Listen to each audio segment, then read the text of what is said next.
ನಮಸ್ಕಾರ, ಎಲ್ಲರಿಗೂ ಸ್ವಾಗತ. ಇವತ್ತಿನ ಈ ವಿಶ್ಲೇಷಣೆಯಲ್ಲಿ ನಾವು ಸ್ವಾಮಿ ವಿವೇಕಾನಂದರ ಒಂದು ಅದ್ಭುತ ಕೃತಿ ವ್ಯಕ್ತಿತ್ವ ವಿಕಸನದ ಬಗ್ಗೆ ಮಾತಾಡೋಣ. ನಮ್ಮನ್ನ ನಾವು ಹೇಗೆ ಅರ್ಥ ಮಾಡ್ಕೊಳ್ಳೋದು, ನಮ್ಮನ್ನ ನಾವೇ ಹೇಗೆ ನಿಯಂತ್ರಣದಲ್ಲಿ ಇಟ್ಟುಕೊಳ್ಳೋದು ಅನ್ನೋ ಕೆಲವು ಶಕ್ತಿಶಾಲಿ ತತ್ವಗಳ ಬಗ್ಗೆ ತಿಳ್ಕೊಳ್ಳೋಣ. ಸರಿ, ಹಾಗಾದ್ರೆ ಶುರು ಮಾಡೋಣ ಬನ್ನಿ. ಎಂದಾದ್ರೂ ಹೀಗನ್ಸಿದ್ಯಾ, ನಾವೊಂದು ನಿರ್ಧಾರ ತಗೊಳ್ತೀವಿ, ನಾಳೆಯಿಂದ ಹೀಗಿರ್ಬೇಕು ಅಂತ. ಆದ್ರೆ ಮಾರ್ನೇ ದಿನ ನೋಡಿದ್ರೆ ಎಲ್ಲ ಯಥಾಪ್ರಕಾರ. ನಮ್ಮ ಮನಸ್ಸೇ ನಮ್ಮ ಮಾತು ಕೇಳಲ್ಲ ಅನ್ನೋ ಅನುಭವ ನಮ್ಮೆಲ್ಲರಿಗೂ ಆಗಿರುತ್ತೆ ಅಲ್ವಾ? ಯಾಕೆ ಹೀಗೆ? ನಮ್ಮ ಮನಸ್ಸು ಯಾಕೆ ನಮ್ಮ ಹಿಡಿತದಲ್ಲಿರೋದಿಲ್ಲ? ವ್ಯಕ್ತಿತ್ವ ಅಂದ್ರೆ ಏನು? ಸಾಮಾನ್ಯವಾಗಿ ನಾವು ಒಳ್ಳೆ ಬಟ್ಟೆ ಹಾಕೋದು, ಚೆನ್ನಾಗಿ ಮಾತಾಡೋದು, ಇದನ್ನೇ ಪರ್ಸನಾಲಿಟಿ ಅಂತೀವಿ.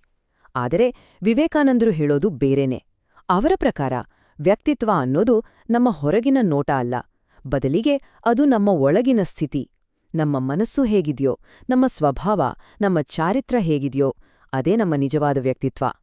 ಸರಿ, ಹಾಗಾದ್ರೆ ನಮ್ಮ ವ್ಯಕ್ತಿತ್ವವನ್ನು ಅರ್ಥ ಮಾಡ್ಕೊಳ್ಳೋಕ್ಕೆ ನಾವು ಮೊದಲು ನಮ್ಮ ಮನಸ್ಸು ಹೇಗೆ ಕೆಲಸ ಮಾಡುತ್ತೆ ಅನ್ನೋದನ್ನ ತಿಳ್ಕೋಬೇಕು. ಬನ್ನಿ, ಮೊದಲನೇ ವಿಭಾಗದಲ್ಲಿ ಮನಸ್ಸಿನೊಳಗಿನ ಈ ಸಂಘರ್ಷವನ್ನೇ ನೋಡೋಣ. ನಮ್ಮ ಮನಸ್ಸಿನ ಈ ಗೊಂದಲವನ್ನ, ಈ ಸಂಘರ್ಷವನ್ನ ಅರ್ಥ ಮಾಡ್ಕೊಳ್ಳಕ್ಕೆ ನಮ್ಮ ಪ್ರಾಚೀನ ಗ್ರಂಥಗಳಲ್ಲಿ, ಅದರಲ್ಲೂ ಕಠೋಪನಿಷತ್ನಲ್ಲಿ ಒಂದು ತುಂಬಾನೇ ಸುಂದರವಾದ ರೂಪಕ ಇದೆ. ಅದುವೇ ರಥದ ರೂಪಕ.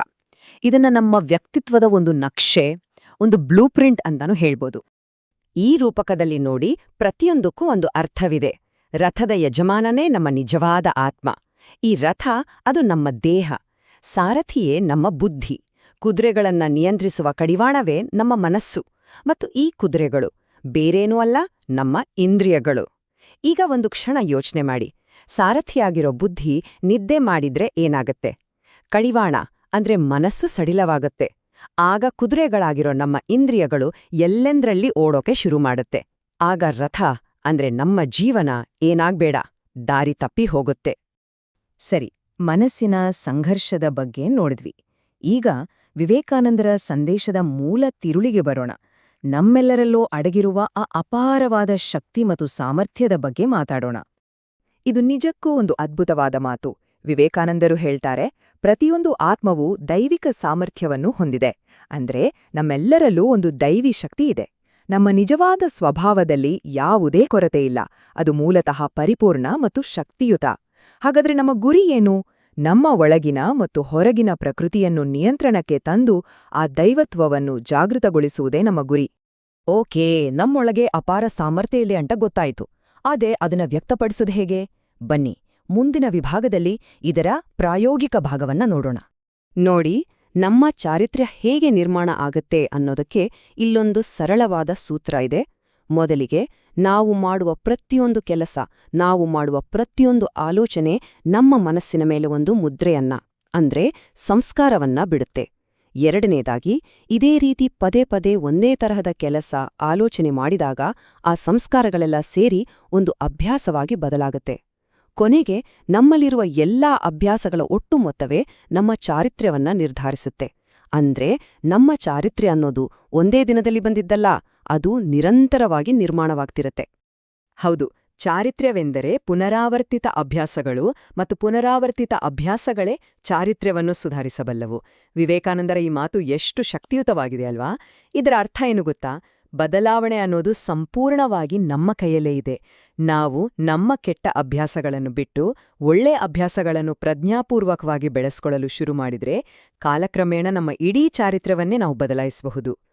ನಾವು ನೋಡಿದ ಹಾಗೆ ಚಾರಿತ್ರ್ಯ ನಿರ್ಮಾಣ ಶುರುವಾಗೋದೇ ಆಲೋಚನೆಗಳಿಂದ. ಹಾಗಾದ್ರೆ ನಮ್ಮ ಆಲೋಚನೆಗಳಿಗೆ ಎಷ್ಟು ಶಕ್ತಿ ಇದೆ? ಬನ್ನಿ, ಅದರ ಬಗ್ಗೆ ಇನ್ನಷ್ಟು ಆಳವಾಗಿ ತಿಳಿದುಕೊಳ್ಳೋಣ. ನಮ್ಮ ಆಲೋಚನೆಗಳು ನೀರಿನ ಅಲೆಗಳಿದ್ದಾಗೆ. ನಾವು ಮಾಡುವ ಪ್ರತಿಯೊಂದು ಆಲೋಚನೆಯೂ ಒಂದು ಕಂಪನವನ್ನ, ಒಂದು ವೈಬ್ರೇಷನನ್ನ ಸೃಷ್ಟಿ ಮಾಡುತ್ತೆ.